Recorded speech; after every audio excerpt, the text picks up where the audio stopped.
This episode is sponsored by State Farm. Choices are great. Like with your podcasts, you get to choose what you want to listen to.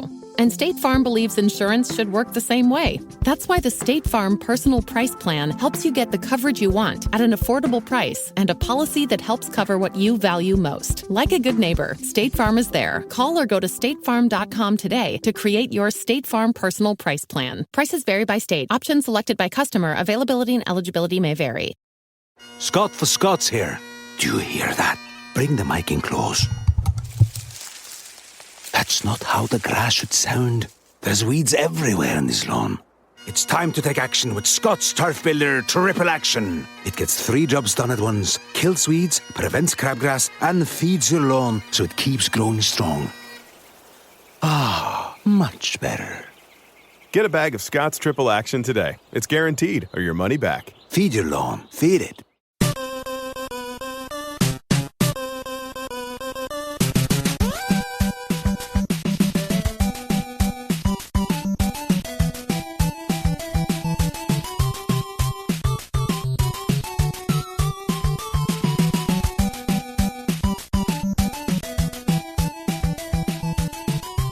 Welcome to the family here on Purple Mafia. I'm your host, Paladino Joey, or Joey Awajan. Purple Mafia is available on the sportstuff.com and on iTunes. I thank each and every one of you always for downloading and listening to this show. Well, you may notice the music is different, and you may notice possibly this show will be a bit shorter. Depends on, I guess, how things flow, I suppose, but having some troubles, unable to access the files to the show right now, and of course that also means I don't have access to the commercials, either the tall grass or the Amazon ads. So I do apologize to any and everybody involved, including the listeners as well. So I'll do the best I can to go through things right now. I'm gonna do the best I can to get through this show, at least talk about the game today, the Minnesota Vikings' second straight victory. This time over the Washington Redskins, and Vikings beat the Redskins last year as well, so very cool. We had a little surprise, well, somewhat, because I basically mentioned last week that, RG3 probably will come back, huh? It was actually a pretty decent chance that he would, and he did. Robert Griffin III, back out there, played today, was all right. In fact, he was more than all right at times, but late in the game, Teddy Bridgewater actually outshined RG3, so that was the good sign. Interestingly enough, their quarterback ratings almost identical. RG3's 90 and even 90. Teddy Bridgewater 88.2, and the baby steps continue. More baby steps. Dare we call this week's episode More Baby Steps, because that's exactly what they are. Teddy Bridgewater moving forward, improving continuously. Very cool. And, we still saw some rookie quarterback-isms along the way, especially in the first half. Big time. And including the very first play of the game. Teddy Bridgewater, to this date, cannot complete a down-the-field pass at all. Get receivers open in the flat or in the center of the field, whatever it is. He can't hit him. He tends to overthrow him and then occasionally underthrows him. He overthrew Cordero Patterson on the first play of the game. It would have been an 80-yard touchdown pass.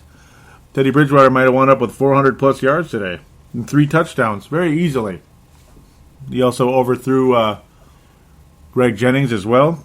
Just wide open breakdowns by the Washington Redskins secondary, who are a promising young secondary, but definitely prone to mistakes, and they made a couple today, and Bridgewater could and should have made them pay, but he didn't. That's where the frustration came in. It would have been 3 touchdown passes and probably 400-plus yards for Bridgewater. Imagine that. He would have been the NFC Player of the Week, possibly, or at least Offensive Player of the Week.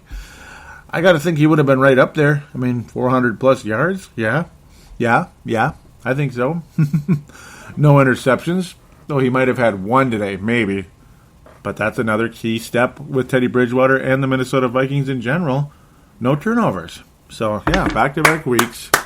Yep, no turnovers. Malcolm mentioned that on the Facebook page. We'll get to that in the third segment. The second segment is going to be a little shorter than than normal for, well, I'll tell you why, and you probably already know why, and for those of you that don't, you'll find out. It's no big secret, but it's kind of fun in a way. Teddy Bridgewater definitely has a favorite tight end, at least as of right now, until his new favorite tight end, Kyle Rudolph, comes back to play against the Chicago Bears. We'll talk about that in segment 2 a bit. Gotta like the steps Bridgewater's taking, but it's still a little concern as well with the inability to complete long passes. I mean, really, both of them, to Cordero Patterson and to Greg Jennings, both of the passes were like line drive throws, which that's great. That makes his arm look good, I suppose, but you might want to sail it in. Pete Bursich mentioned that during the broadcast as well, but yeah, I mean, sail it in there. It's easier to catch, a lot easier to catch, and then the ball isn't like flying forward and impossible to get to. You kind of like to sail your passes on the deep ones, and then he did sail it on the second pass attempt to Cordero Patterson, which was knocked away, unfortunately, because it was slightly underthrown. Eventually, he's going to get it right, and when he does, Teddy Bridgewater is going to be a Pro Bowl quarterback, in my humble opinion. And I'm not a Bridgewater bobo, at least not to the point of certain people out there, other shows and such. Not that there's anything wrong with that at all. I'm not a full-blown bobo of him, but you know what? It's just I'm calling him as I see him. I see Teddy Bridgewater as a Pro Bowl quarterback in the future. I'm giving you my honest assessment as an objective Viking fan, an objective fan of the NFL. I do think Teddy Bridgewater has a definite positive future in this league. He will be an upper echelon quarterback in this league, and he's continuing to take baby steps in that direction. I'm very pleased about that, to be quite honest. I'm liking the lack of turnovers, and hey, that touchdown pass he did throw to Chase Ford to end the first half, which made a lot of us believe a little bit like, hey, there you go, finally the Vikings offense did something. Despite the fact the Vikings did absolutely jack bleep the entire first half of the game, for the most part, until that final drive. Did absolutely jack crap, and even the defense didn't look so hot on the eventual touchdown by the Washington Redskins to make it 10-0. Alfred Morris, which I mentioned was a serious threat. He did get 2 touchdowns on the game today. 2 touchdowns on the ground today, of course. No surprise for me personally, because he is a very valuable piece of this pretty talented Redskins offense, I might add. But there's something about Teddy Bridgewater when like the game's on the line. He looks pretty damn good when the game's on the line, and when it's like the whole situation of the clock's running out here in the first half, we need to put some points on the board. Teddy Bridgewater is damn good at picking up the urgency, and that's a very encouraging sign. That's a very big reason why I think he's a Pro Bowl quarterback in the future. I think in the future he will be a Pro Bowl quarterback, which I've mentioned more than once now. This is I feel good. I feel good about it, and I also feel bad as well. Vikings are now 5-4. Think about 4-5. Yeah, exactly. Think about a batted down pass at the goal line against the Buffalo Bills. How nice that would have been, or possibly an interception, or possibly knocking down the pass when it's 4th and 20. That would have been nice too. Maybe Chad Greenway would have. Yeah, okay, Chad Greenway knocked down a pass. Yeah, that's a nice dream right there, especially the last couple of years. But no, just one knockdown pass here or there during that final drive against the Buffalo Bills, and the Vikings would be 5-4, and playoff hopes still very much alive. Not necessarily a likelihood, but very much alive. Yeah, it would have been nice, wouldn't it? But we're 4-5. We're still alive. 4-5 and still alive to an extent. That's the good news, and we're going to be playing a toxic Chicago Bears team. Unfortunately, though, it seems like whenever the Vikings have an opportunity to beat the Chicago Bears, they don't. Again, we got to get back to that in segment number 2 before I get ahead of myself and screw that up royally. Screw the whole damn show up, which I've been known to do on occasion. No, maybe not totally screw it up, but just kind of, put the show in a blender and make it feel a little less organized. But an intriguing game, and Teddy Bridgewater is the feature presentation, even though you could argue the defensive line should be the feature presentation of this show. The quarterback position is the most important in this league, and the fact that our quarterback is continuing to make steps forward when the previous starting quarterback, who was supposed to be the quarterback of the future, never really took steps forward. Did you ever get the vibe that, hey, Christian Ponder's figuring this thing out? Did you ever really get that vibe? Okay, he had a little slight surge in 2012, but it kind of helps when your running back is like breaking like world records practically out there. In fact, he missed it by 9 yards, the single season record. It kind of helps that that keeps the defense honest, and they might want to watch the run a little bit. It probably helped a little bit, and maybe the defenses he went up against weren't that hot either. Green Bay's secondary not that great. In fact, there was a time they were giving up 40, 50 points here and there. So, just saying. You didn't really see steps forward out of Christian Ponder. You never really did. And we have consistently saw steps forward out of Teddy Bridgewater this season. Started very strong against Atlanta. Took the major steps backward. But since the Detroit game, he's made steps forward. He made extremely tiny little teensy-weensy steps forward against Buffalo. He made more significant but still baby steps, not big steps, baby steps last week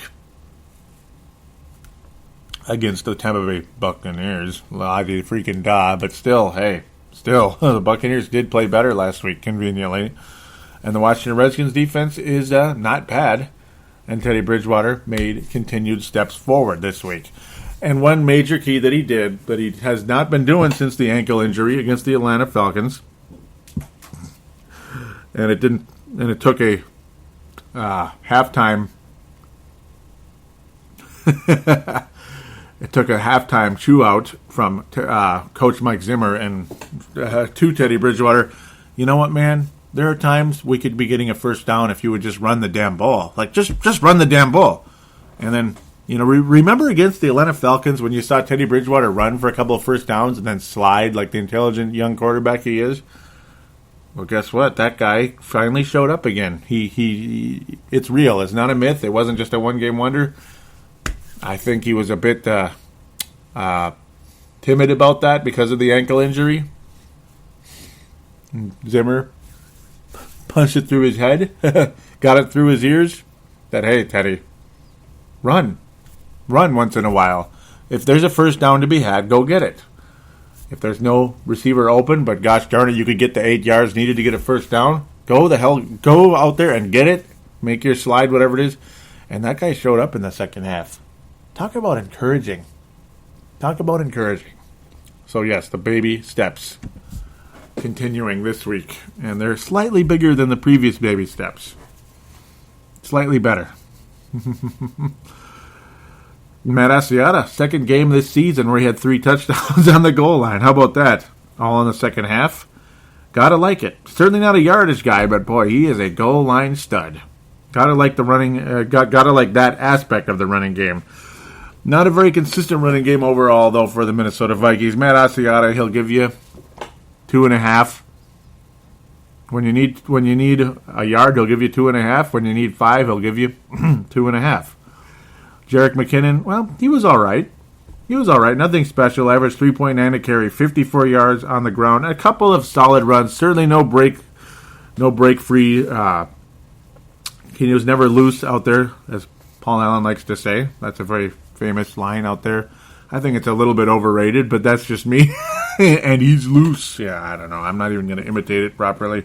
It's a little bit overrated, but it's all right. Jerick McKinnon never really majorly got loose, though he did have a 15-yard long for the day. Still looks like an okay starting running back, though. I mean, it's not like 54 yards on 14 carries is that sucky. I mean, you're going to have some quieter weeks. This was a quieter week, but it was still a representative week for Jerick McKinnon in the running game. And, of course, very noticeably, Teddy Bridgewater, 3 rushes, 20 yards, including a 16-yarder. That really helped the Vikings down the stretch. the quarterback position oh so important, and that's why I talked about it for as long as I did. The defensive line, though, absolute heroes along the way.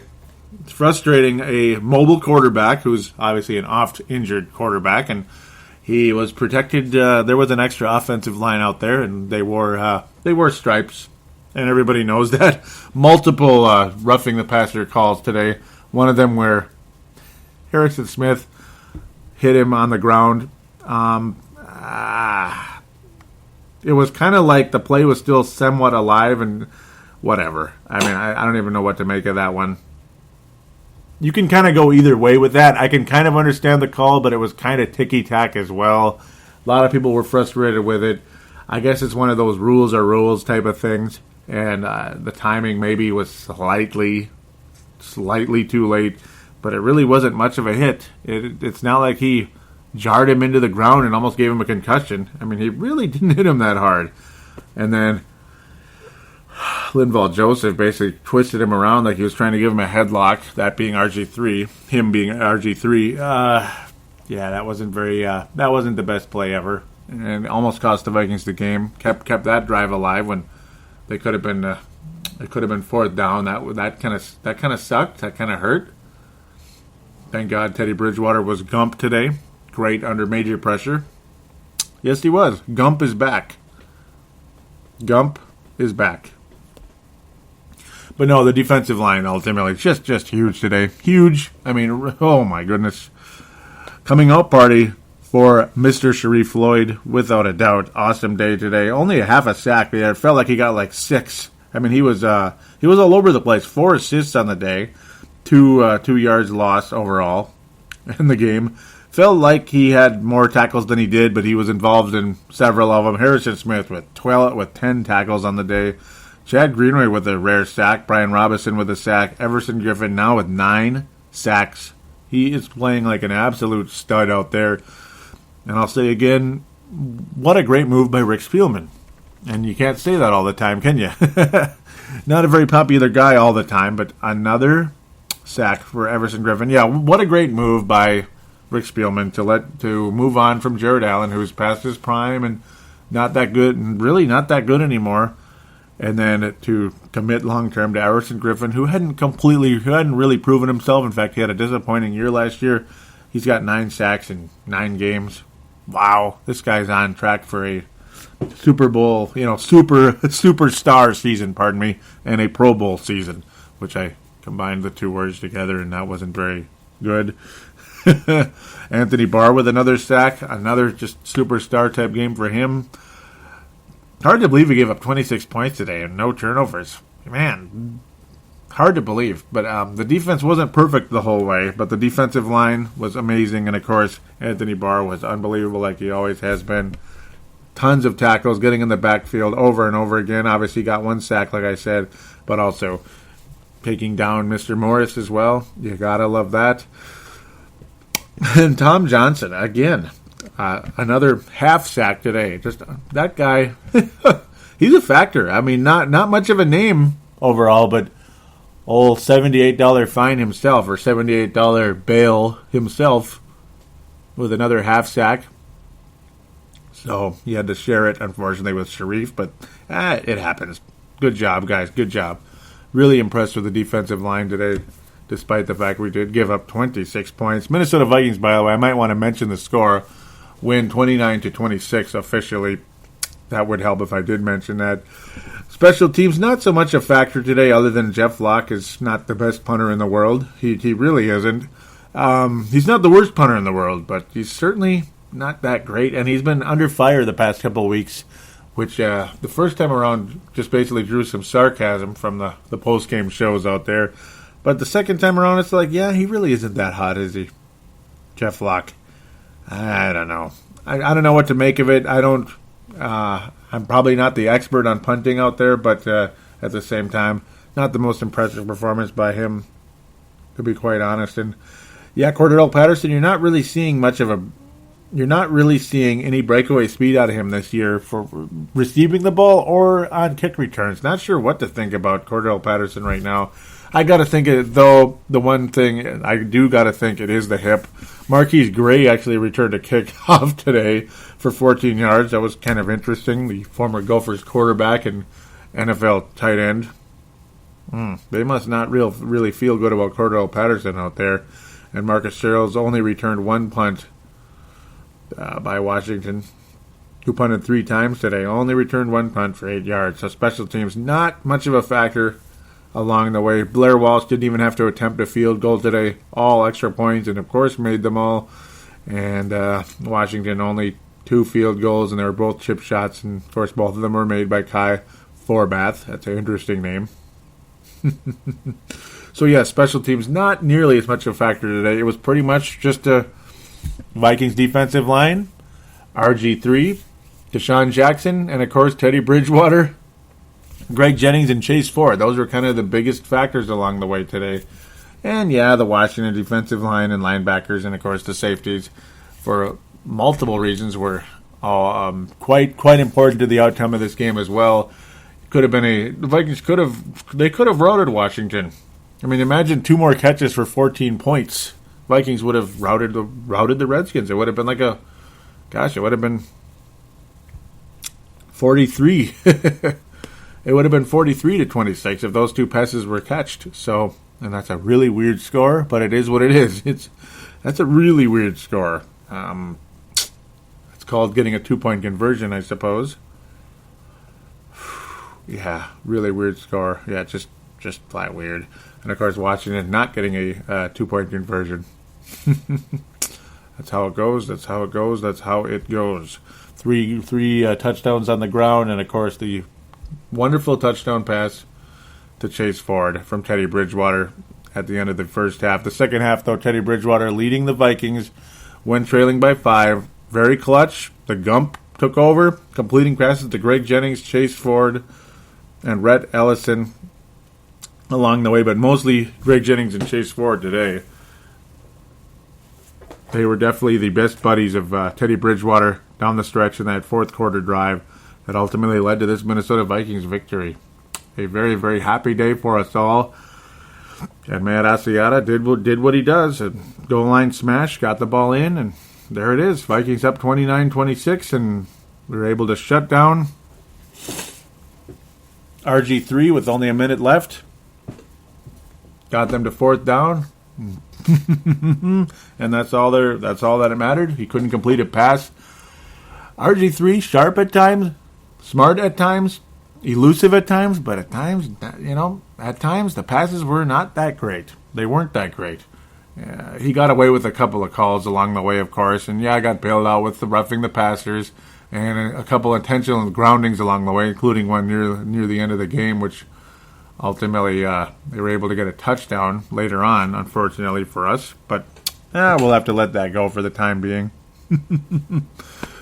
There was a key pass interference call late in the game against the Redskins as well, and it was an easy call too, which a lot of people would agree with, especially Viking fans anyway. But an overall fun game for the Minnesota Vikings. The first half was so boring, and it's like you look out the window and it's so nice. And yes, they did step outside a couple times today, especially during the half, like always. I mean, who's not going to step outside when it's nice out and it's halftime? I mean, come on now. It was just that kind of game where you want to step outside, relax, especially in that first half with how frustrating it got. But the second half, it had you kind of glued to the TV set, didn't it? And there was a payoff. The Vikings won the game. And, of course, Teddy Bridgewater was what he wants to be, and that's Gump. And it has nothing to do with Forrest Gump. Nothing to do with that whatsoever. Great under major pressure. So, congratulations, Teddy Bridgewater. His fourth quarter comeback already of his career as a rookie. Gotta like that. Unbelievable. That is a really good sign for the Minnesota Vikings. One thing after another, you could pile them up and just pile them up. And then you look at it, it's like, hey, the future is pretty bright for this team, despite the fact they're only 4-5. They're not exactly like setting the world on fire. they're not the Arizona Cardinals or anything who suddenly are unbelievable. Even, and I know most people are probably looking at the record and saying, yeah, whatever. They'll probably they'll probably lose in the first round. They very well might, but still, just saying. But the Vikings, the Vikings don't have that kind of record. But this is a building block type of season. I didn't come into this year expecting the Vikings to be 12-4. I picked them to be 8-8. So, all right, man. I mean, but I said it would be a building type of year. The defense would be better. Well, I think it's better. It's not great. It's not a finished product, but it's better. Teddy Bridgewater continues to get better. Not great. Certainly not a finished product by any means, but getting better. Jerick McKinnon suddenly being thrust in to be the starting running back for obvious reasons. He is a legitimate starting running back, and that's really cool. The running game has consistently gotten better during the course of this season. No explosive game by him today, but he represented. And that's good. That's solid.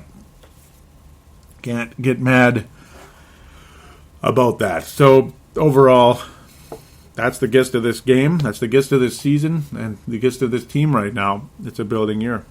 A building year. Not rebuilding, just building. Just building. The rebuilding was kind of over the course of the offseason, I suppose. But a lot of the pieces are already in place for this team to get better and stay better. That's the good news. So I will end the game review on that very, very positive note. This is not a great football team, but a good football, but a team with potential in the coming years. There. End. End of the game review. Let's take a quick break, and we will hop into the second segment, which again will be slightly shorter than normal. We'll be back right after this.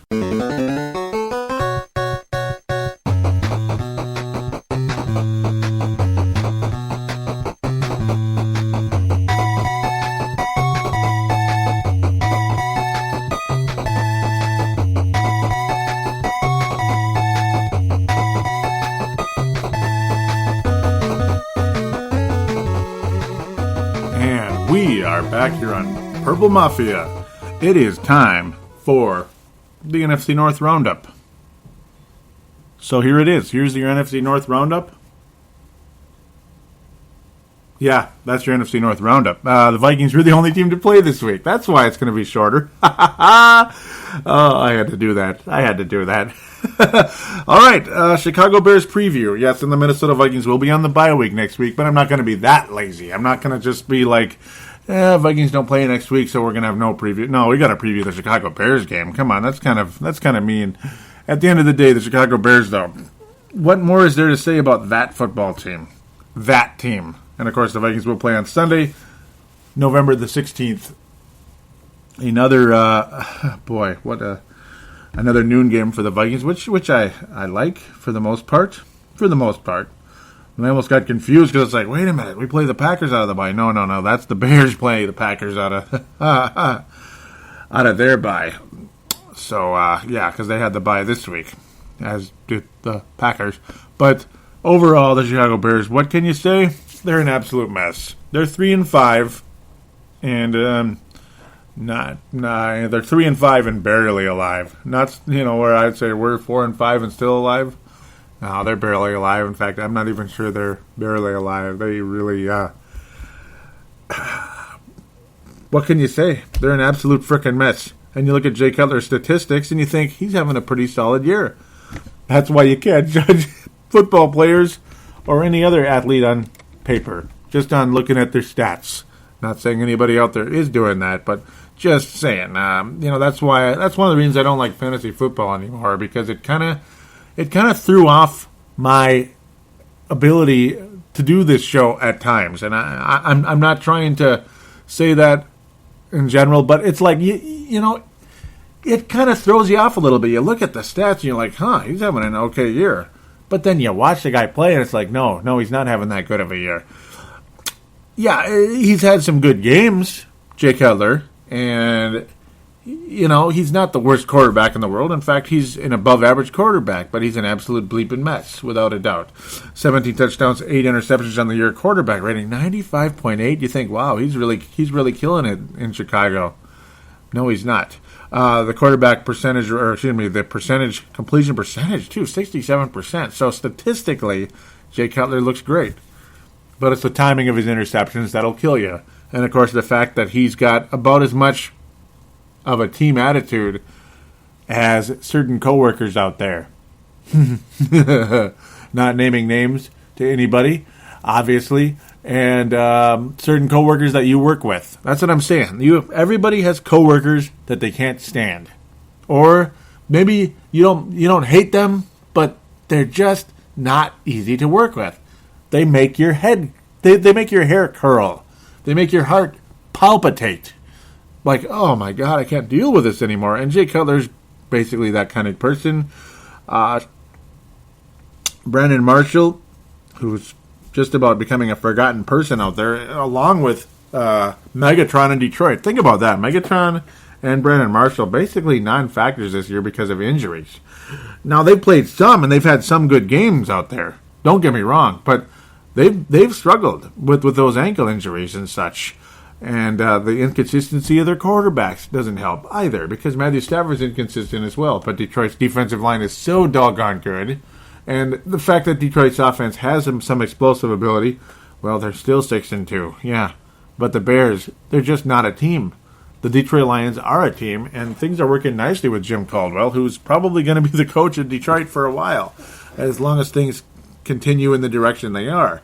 Jim Tressman, well, this is going to be his last season in Chicago. The odds of him returning are very, very, very, very slim. Got to think that there are other names out there that will be attractive to take over the Chicago Bears, not including Leslie Frazier or anything. But, yeah, candidates will emerge. I haven't checked because I don't care right now. This is not a Chicago Bears podcast. And, we have a lot of fun talking about that as the season develops and into the offseason. We always enjoy that, but this is not the time for that. Overall, the Bears, an absolute freaking mess. It's like, can I pick the Vikings to win against the Bears? Sure I can. The Vikings are improving. They're making baby steps. The crappy part is it is in Soldier Field, and the Vikings' success rate in Soldier Field is not good. And it seems like every time the Vikings go to Chicago, they don't win, despite how screwed up the Bears are, despite how bad they are. The Chicago Bears of 2009 were not a good team. They were not a good team. But they just ran all over the Vikings. And you had a guy named Devin Aromashadu get 150 yards receiving against the Vikings in that game. And that was basically equivalent to his statistics for his entire career. He basically eclipsed his statistics for his entire career in that one game. And then he came to Minnesota. He was an occasional deep threat once in a while, but that was when he actually caught the ball, but he usually didn't. So, kind of funny how we ended up... Doesn't it always turn out that way, where somebody has a career type of game against you, and that team, the team that saw that career statistics against them, they sign the guy, and then he goes there and he doesn't do much. Yeah, that sounds about right. I mean, you look at the Bears. There's so many names. Obviously, Jay Cutler, Matt Forte. They don't quite have the... Alshon Jeffrey, but, yeah. Martellus Bennett is a solid, obviously, receiver / tight end. Brandon Marshall's really like an elite player, but he seems like he's hurt all the time. Santonio Holmes, who was supposed to be this big-time player who hasn't been good for a while, unfortunately, and he's kind of a mental case. Only 7 catches on the year, 56 yards. That's like an okay single game, but that's in 8 games. Things not looking so hot over there. Oh, by the way, there's this guy named Jared Allen. 22 and a half sacks. Excuse me. Well, Willie Young has got 7 sacks, and Stephen Paya has got 4 sacks, and Jeremiah Ratliff's got 3.5. Oh, Ego Ferguson's got 2. Oh, we're still waiting on Jared Allen, aren't we? He's got 1.5 sacks for the season. 1.5 sacks for the season. That's just not good. That's just not going to cut it. Pardon me as I try not to cough to death. But anybody out there still miss Jared Allen? Did you still miss him in Okay, no, he wasn't this bad for the Vikings last year, but just saying. And he probably would have played slightly better this year for the Vikings. I mean, yeah, look at me. Imagine Jared Allen under Mike Zimmer. He probably would have been a little better, but who knows how combustible that situation might have gotten. I mean, who knows? It could have gone anywhere, to be quite honest. But 1.5 sacks. Ouch. Yeah, if he was playing that poorly, I do think Mike Zimmer would have probably had his ass. I got to think. He did have 11.5 sacks last year, by the way, did Jared Allen. So you didn't really expect this type of drop-off. But that Bears team, just flat toxic. Nobody's getting along. It doesn't matter if you play offense, defense, special teams. Here on the coaching staff. It's just not working. I mean, you step on the floor and you pretty much get sick. I'm not going to name any diseases or anything because that's kind of a bad idea, especially with what's going on in Africa right now. That probably wouldn't be a good idea. And I'm not a politically correct person, but I'm also somebody with a couple brain cells up there at times when need be. You know what I'm saying? Yeah. A little more humanitarian than that. But as I just continue to draw this out and drag it out and all that good stuff, and no, I'm not rubbing it in because I actually kind of, if I were to pick a second favorite team in the NFC North, which a lot of you are probably rolling your eyes right now, you've heard this a million times, but for new listeners out there, and there's always at least one or two new listeners out there, I got to think, or maybe 15 or 20 people that are listening to the show for the first time. If I were to pick a second favorite team in the NFC North, it's the Chicago Bears with a bullet. Do you think I like Detroit? No. I kind of enjoy how they're playing this year, and they're more likable this year versus the Jim Schwartz days where you just wanted to throw a brick through the TV set every time you saw them play, and you think for 1 second I like the Green Bay Packers? Are you kidding me? Yeah, when Favre was there, okay, sure. They were just about the second favorite team, but that was a long time ago. And no, they were not the second favorite team, but I respected Favre. Just Favre. That's it. I hated the Packers, but I respected Favre. Yeah, the Bears with a bullet, second favorite NFC North team. So I'm not enjoying necessarily the fact they're not playing well, but I will enjoy it if they play like garbage against the Vikings in Soldier Field on the 16th of November. And doesn't it just figure on a team with Jay Cutler that the backup quarterback could be Jimmy Clausen, who's one of the biggest a-holes basically out there? Like, nobody... It was funny how highly rated he was at one point. He was supposed to go number 1 overall. A lot like Teddy Bridgewater. And then he just went straight down. I mean, nobody liked the guy. He's just a mental case, and he's just nuts, and he's an ass. And there he is as a backup quarterback for Jay Cutler in Chicago. I mean, could it get any uglier? I'm not so sure it can. Yeah, not so sure it can. And it's funny how I mentioned Alshon Jeffrey in the running game. Yeah, because it's funny how that he's in there. He's like the third leading rusher when and it was only for a couple of yards. That just shows that they have no other running backs basically other than Forte there, basically. And he's obviously the leading receiver for the Chicago Bears this season. So, yeah, because Kadeem Carey's not doing all that much. I mean, he's not bad, but he's just adequate for this club. This is just kind of a feel type of thing right now. Does the toxic play by the Chicago Bears continue, or do they have a little desperation in them? Do they have a little come to Jesus meeting or come to Jesus moment during their bye week? And then the Vikings are in for some trouble next time around. Well, luckily the Chicago Bears have to play the Packers first, and they're probably not going to win that game. So it's luckily in some ways and bad in others, because it's in Green Bay, if I'm correct. Yes, it is, for the Bears. It's coming Sunday, November the 9th. That is an evening game as well. Good luck to you. Good luck to you in Green Bay in that case.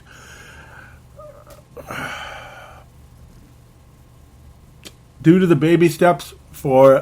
continued baby steps for the Minnesota Vikings and what I believe is a toxic environment in Chicago, I think the Vikings finally win in Soldier Field. I think Gump performs again. It's kind of a 50-50 type of thing because of the fact that we never win in Chicago, but I'm going to, and I usually go with that situation. Like, I'll believe it when I see it, and I've been going with that all year, and I've been right most of the time, but not all the time. But I'll go against it this time. I think the Vikings beat the Chicago Bears Sunday the 16th. I think the Vikings win.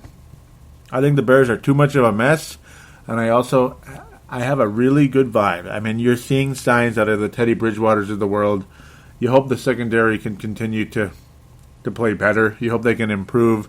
Blanton is terrible, by the way. And obviously the Vikings offensive line is terrible. But, oh boy, that's the other thing. It's like you want to believe the Chicago Bears defensive line won't do much against this whole line.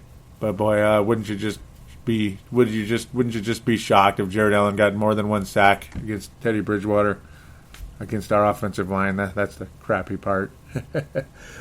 Because he's going to have a little extra ump in that one. But no, aside of all that, I do pick the Vikings to win the game.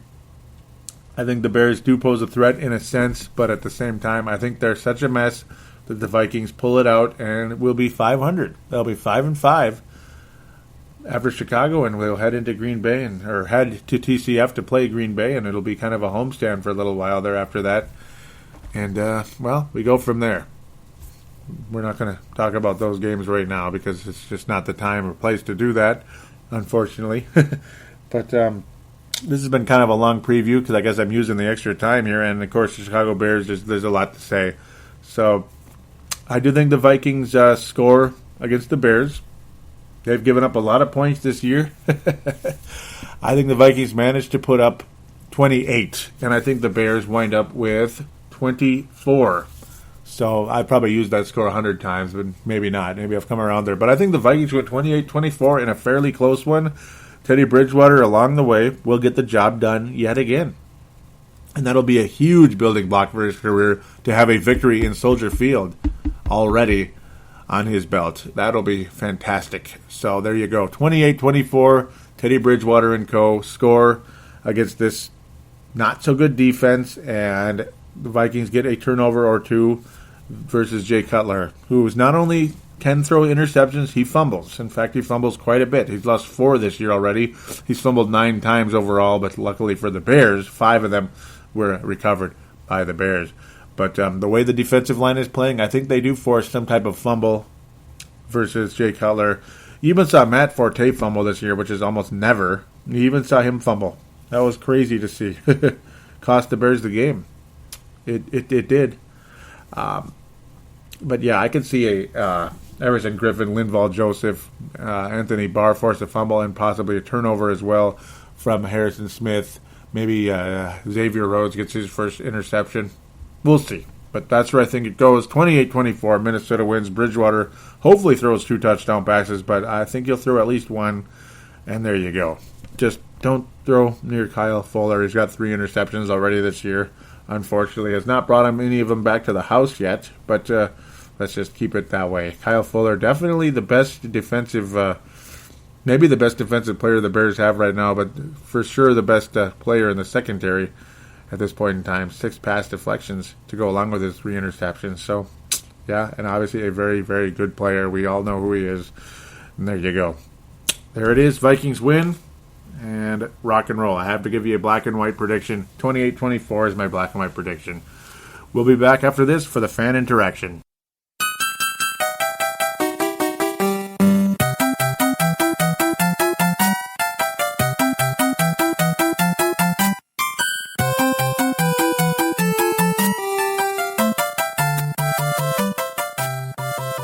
And we are back here on Purple Mafia, a very unorthodox episode with different files and such, trying to piece this thing together because of the fact that all the regular Purple Mafia files out there, non-existent. So do apologize for that. Definitely not able to take calls this week either. Might as well just do the show and get the fan interaction that I can from the Facebook page and the Twitter account. But yeah, being I don't have the bumper, the bumper for the contact details, I got to give it to you right now. For Twitter, at Purple Mafia Show. And, of course, Facebook, www.facebook.com/Purple Mafia Show. And that's where we'll start. Now, Right before that, though, I will mention that Adrian Peterson is negotiating some type of plea bargain. So now that's another story regarding the Minnesota Vikings and the running back and all that. So who knows? You never know. The stranger things may happen. You might even see number 28 on the field again this year. I still personally doubt it because the NFL more than likely will usher in some type of suspension and whatever, So let's just get your Jerick McKinnon jerseys and hang up your Adrian Peterson jerseys. Don't burn them or anything. You don't need to burn them. It's not that bad. Just hang them up and take care of them, especially if it's autographed, obviously. But no, just hang them up and get your Jerick McKinnon jerseys, I suppose, if you have the time and the money to do that. So definitely not against anybody that does, that's for sure. And I do get jerseys. But sometimes, have to set my priorities straight. I can't get a million jerseys. I can't get a ton of jerseys either, or a decent amount either. So just letting you know, you got to kind of prioritize where your bills go at times. All right, on to where I normally start at times where I say the newest episode is out. No comments this time around, but do appreciate the support and the likes that I got there. So now, I basically posted a thread saying, I knew it, RG3 will conveniently start versus the Vikings at TCF on Sunday. Yep, and got a little response from that. That was in the midweek. This week, Brett McCarthy says it's okay. Barr will chase him into Griffin, or a Greenway, or just chase him down. Yeah, Barr did that. Barr was unbelievable today. Sebastian saying Doughty will run a lot. Wild card round ass kicking. So obviously, Mr. Sebastian showing off his Madden skills there with the Vikings obviously playing season ball right there, beating the Redskins 45-14 in the first round of the playoffs. At least that was the score at the time with 5 minutes and 11 seconds left, apparently, as I can see there. So there you go. Nice to see. Looks like Sebastian's pretty good at that game. Because Washington's talented, man. And that's what I was talking about on the last episode. They're talented. It's kind of surprising that they're not real. The record isn't so hot, but man, I mean, if RG3 can stay healthy and they can kind of get things squared away. Of course, they're safe. Their secondary can kind of gain some experience and take some more baby steps, so to speak. Watch out for the Washington Redskins the next 5 years or so, like during the next 5 years. I'm not saying 5 years from now, during. All right. Mark Carlson saying, with all that's going on in Washington, I would leave the third string in. He has a strong arm against, strong arm against Dallas. I thought there was something there.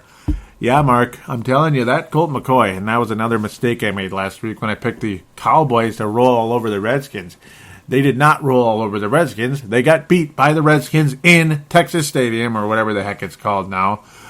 It's just, they got beat at home. They got beat at home. It's just unbelievable. The Cowboys got beat at home, but you know what? That's the Cowboys for you. And, of course, Tony Romo did get injured. He did come back in that game, but the Dallas Cowboys did not win that game. The Redskins played very good defense, and Colt McCoy completing about 90% of his passes again. What the hell? So then here's RG3. I mean, that's the thing. Regardless of how hot Colt McCoy was, you have Robert Griffin III as your, he's your franchise player. As great as Alfred Morris is, RG3 is a franchise player. At least he's the money maker for your team. You might want to put him out there. I mean, you kind of almost have to, but yeah, really, though, I can understand Mark there. Maybe you'd want RG to sit and heal some more during the Washington Redskins bye. Dave Hickey, also out of Iowa, along with Mark Carlson, saying, it's scary to know that any one of their three quarterbacks could be a threat, and the pass rush that the Skins put on Dallas could really give our O-line problems. With Teddy starting to hook up with the receivers looking promising, and McKinnon looking good if they can put it all together, we could make a run for the playoffs, yeah. And then he puts not. Just listen to the show, Joey. It's a good one, and congrats, Mark Carlson on the Gold Star. Yep, and both of those guys, Dave and Mark, out of Iowa know what a gold star is, boy. They have a pretty good idea. They have a nice little imaginary trophy case over there, because obviously, you know what I mean. They have a nice gold star trophy case in Iowa. Yes, they do. Mark Carlson continuing saying, I agree with Dave. Look how many times they blitzed Romo and what happened to Romo. Better repair this game and protect Teddy. And luckily, even though Khalil and Lord Holt got their what's kicked all day, and Charlie Johnson just sucks, and he's just done. He just sucks. I feel like he's needed to draft a guard they need to draft a guard. They need to get somebody to replace Mr. Johnson. But yeah, Teddy didn't get hurt, and that's the good news right there. Malcolm McSween out of California saying, let's hope Barr takes his sandwich again. Well, Barr was pretty damn good. No matter if he took the sandwich or not, he was pretty damn good. Vikings in-game threat. I'm going to dig around in here a little bit. Why the hell? What the hell? I hate when something happens where somebody's comment gets hidden when I didn't do that. Yeah, Mark Carlson was mad about we're getting beat deep. Sebastian was mad about the penalties. Yeah, and there were quite a few. There were some good ones here along the way. Gerald String saying, are the refs about done with these BS calls? Sorry, I didn't see anything. Yeah, sorry, I sure didn't see anything. Yep. Oh, yeah, Gerald String saying, when will I learn to put Matt Ostiana on my fantasy team? Yeah, for fantasy football, yeah. I mean, Ostiana's one of those guys you could rack up the goal line touchdowns. Yes, he can. Without a doubt. I have no idea why this is hidden, and I can't fix it right now. That sucks.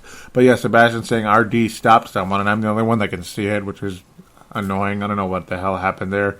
Mark Carlson saying, I love this team. Sebastian saying, I love them too, but by God, they make me want to have a drink. Tony Coleman. It's been a little while. Welcome back to the show, buddy. Saying to me, 4 and 5 sounds a lot better than 3 and 6. Yep. That about sums it up real quickly. Talk about to the point right there. Yeah. Yeah, I mean, yes.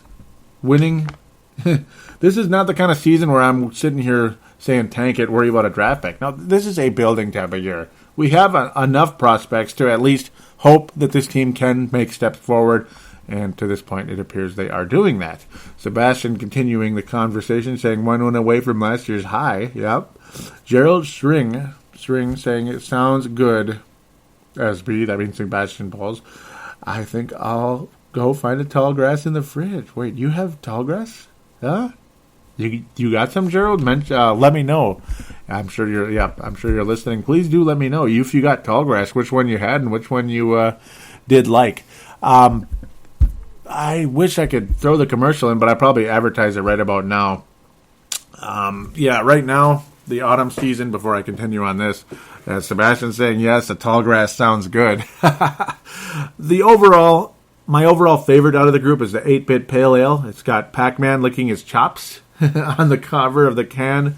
If you see that at the liquor store, especially if you're in the central time zone per se, and maybe some of the east and some of the west, but particularly probably more slightly east than west, I'll say.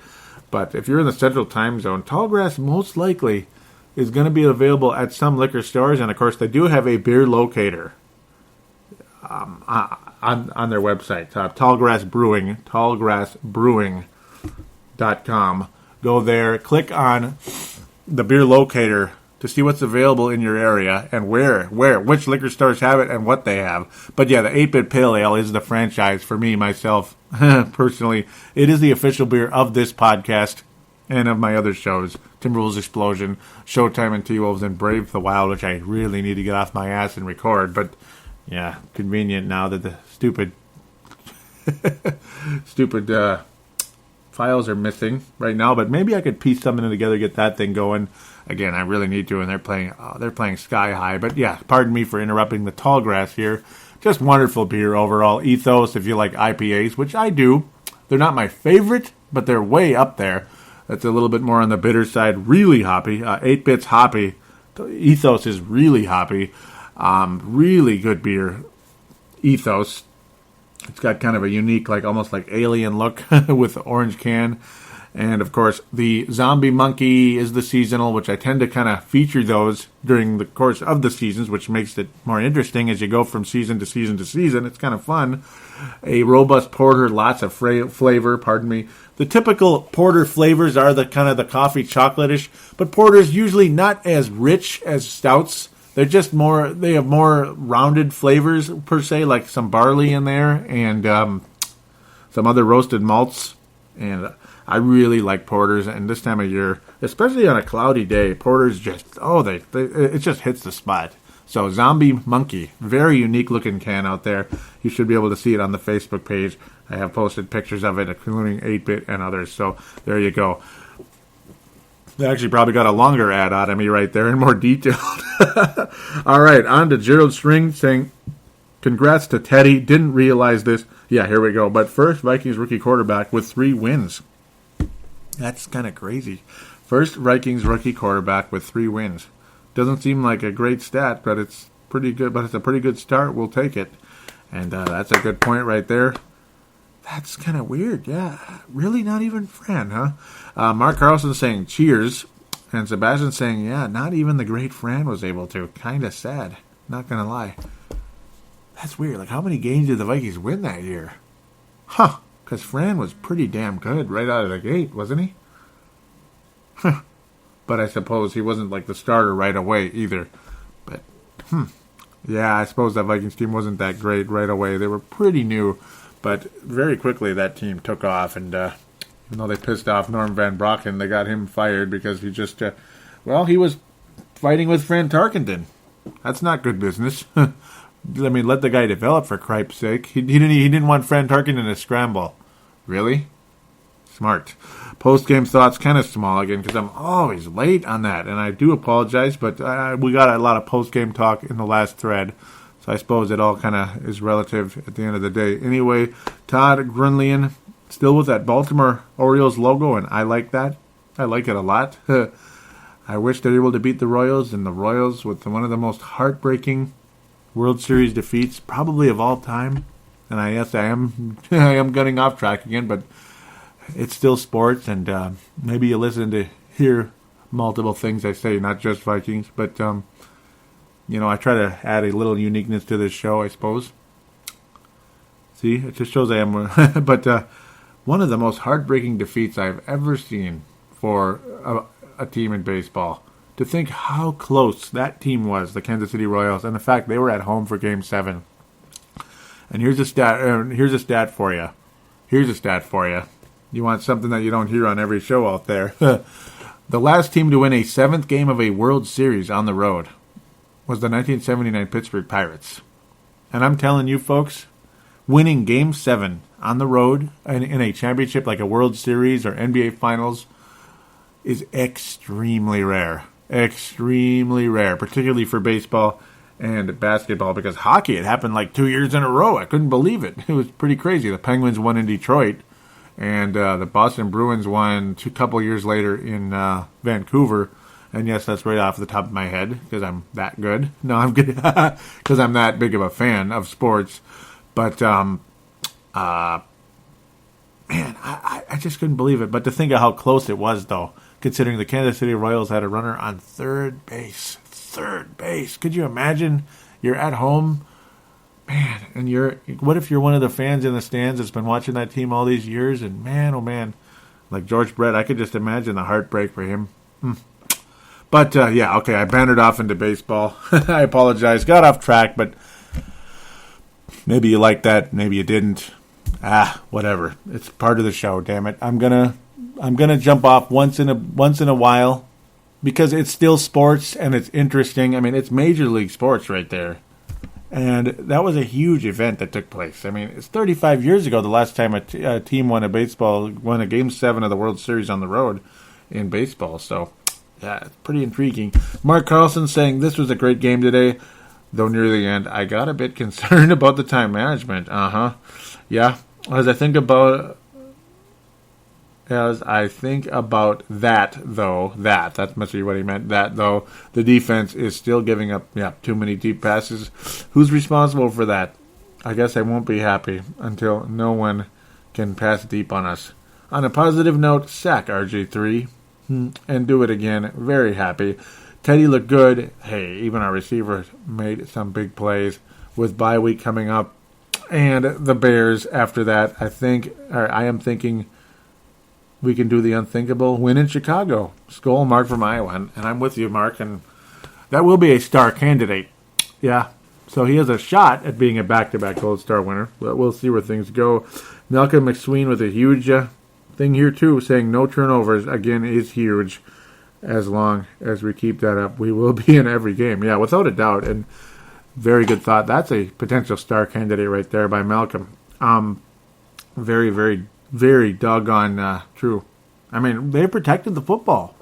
That's a very, very, very important aspect right there. What the hell? Why are these getting hidden? Who's doing that?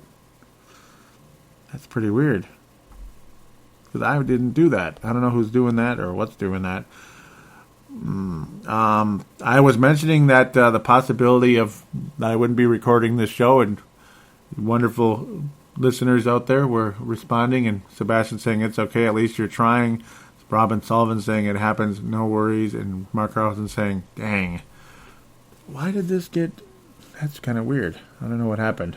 Maybe he did it. That could be. Sebastian saying, Bears fans be like the Vikings won. We're in last place, and I think I just bleeped my pants. As in crapped his pants. Robin Sullivan saying, thanks, Joey. Look forward to listening. When I mentioned I actually am recording, and yeah, I gotta see if I can... I gotta bumper the segments. So, just letting you know that. Do apologize for the... And yes, I am trying. I enjoyed today's game so much. It's like, you know what? Even though I'm tired and the long cleanups have started, I enjoyed today's game so bleeping much. It's like, I gotta get behind the mic, man. Even though I was thinking kind of about this, maybe I'll sit out this week for the first time in a few years. You know, the numbers have been down, unfortunately, the past couple of weeks. I don't really know why, other than it's just... probably people getting sick of watching a boring product. Hopefully the show isn't boring, but well, it's up to you with what you think, I suppose. Doggone it. But no, really appreciate the support from those of you that do indeed support this show. And another way to support it, of course, is to go on iTunes. Obviously, a lot of you listen to the show from iTunes. Write a review of the show, or at least give us a nice 5-star or 4-star rating. That would be terrific. It certainly would. So let's get to a couple of responses on the Twitter now. A couple of mentions, so to speak. At Purple Mafia Show, Anthony, and at Antonio Fett, that is the son of Mark Carlson, saying, I think this game is going to come down to who has the best secondary. I hope that's Minnesota today. Yeah, you know, there were times that Washington flat out, they were this close, including the first play of the game, and I thought about this tweet immediately when I saw what I saw on that first play. Yeah, Anthony's right there, because Washington just about gave up a touchdown on the first play of the game if Bridgie didn't overthrow him. Damn it, and that's a baby step he needs to take and improve on in a huge way. He certainly does, because he missed another receiver, being Greg Jennings, and then, of course, underthrew Cordero, and I already talked about that in the first segment, but it is what it is.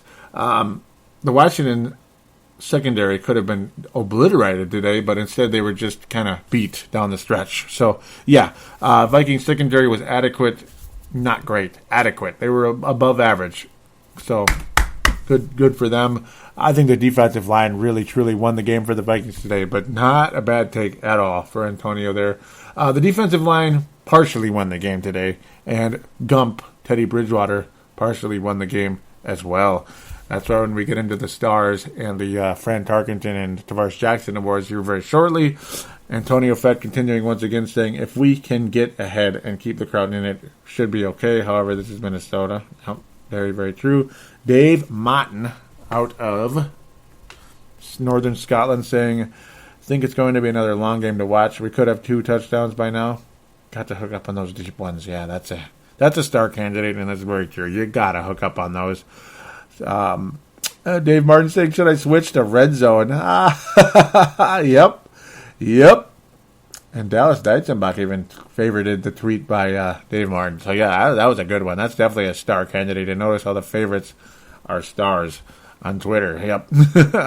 Dave with a couple more here saying, should that not be from raw to bore? Yeah, when I mentioned how the Vikings went from raw to flat incompetent, and it looked like that in that first half and parts of the second half as well. Dave, again, finally finalizing his post up with, I don't find it funny. Maybe more beer will help. Yep. Yeah, meaning the Viking game in general. And D. Fry, who is a Chicago Bears fan and a friend of Antonio Fett, saying, Vikings for president. Vikings for president. Because they beat Washington? I guess that's what he meant. That's an interesting one. It's funny. I mean, it's interesting, but I'm not sure. I think that's what he meant. Okay. Yeah, and I'm obviously not trying to make light of it in a mean way. So, there you go. Fran Tarkenton Award. It's going to go to... there's going to be two dual awards this week, which is kind of probably annoying in a way, but nah, not really. There's going to be two ties. The Fran Tarkenton Award is going to go to Sharif Floyd and Everson Griffin on the defensive line. You can, and an honorable mention to Anthony Barr, who's unbelievable, but Sharif Floyd and Everson Griffin were just game changers out there today. They were unbelievable. Not only did Everson Griffin get another sack, but he also made huge plays tackling Alfred Morris and such along the way and stopping RG3 maybe on some attempted runs as well. And Sharif Floyd was an absolute terror. Best game of his career so far. Really good sign for the future of this Minnesota Vikings franchise. And the DeVaris Jackson Memorial is another co-victory. A very bad victory, but obviously the worst player of the week, going to Matt Khalil, who's got like a million of them now, and Phil Lodeholt along the way. Charles Johnson, it's like three. You can mention pretty much all of them. They really did not play well today at all. But yeah, Phil Lodeholt and Matt Khalil are going to get the dubious Tavares Jackson Memorial today. They just continue to struggle out there, continue to see guys go right past them. Not good. So let's get to the stars. Easier said than done, right? So, yeah, I mean, not everybody's going to get a star, obviously. The gold star this week, well, I'm going to give it to, here it is. I told you it was coming, and I kind of was thinking, but yeah, the comment when Gerald String, mentioned about the 3 wins by Teddy Bridgewater and how, there it is. That's just a nice building block right there. He's going to get the gold star this week. If you can, it's tough because there were a lot of good ones this week again. But yeah, I'm going to give it to Gerald String, the gold star. Crazy. Silver star is going to go to Sebastian Balls. Great, strong week all over the place. Really happy to have him back posting again. Really strong week in general. Lots of really good comments, lots of energy, lots of passion, and just good things to say along the way. And the Bronze Star is going to go. It's going to be a tie.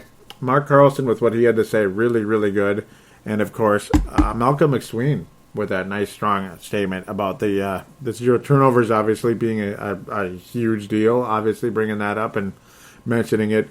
It's not like breakthrough information or anything, but it's still just saying how important that is, and it's the importance of what a big deal that truly is for the Vikings. It's like, yes, no turnovers is a big deal, but it's like still at the same time just showing how big of a deal it is. Yes, it is a very big deal that the Vikings were able to do that back-to-back weeks. So Malcolm very well deserving of a Bronze Star along with Mark Carlson. So Gerald String, gold star, silver star to Sebastian, and of course Mark Carlson and Malcolm with bronzes along the way. Shout out to Brent Jacobson. Missed you. I know, I think he tried to call in a couple of weeks ago, and he did call in recently as well. Missed him this week, unfortunately, but he did talk to me about the now ever probable hiring of Paul Molitor to be the Twins manager. We had a little text exchange yesterday as I was doing cleanups. Crazy. Yeah. Congratulations to Paul Molitor, I might as well say. I'm not against it. And I know a lot of Twins fans out there were probably like thinking, oh, goody, building from within again, or hiring from within again. Another like thing where we can't go outside of the organization. But to me, Molitor is an exception. Molitor is an exception when it comes to going outside of the organization or inside of the organization, because he is kind of an outsider when you think about it. And the guy's baseball knowledge is unbelievable. And the last time you heard people talk about a guy's baseball knowledge being as unbelievable as it is, the guy's name was Tom Kelly. And the Twins won 2 World Series. Sucks that Paul Molitor's 58 and not 38 like Tom Kelly was pretty much. Tom Kelly was about that age when he got his World Series.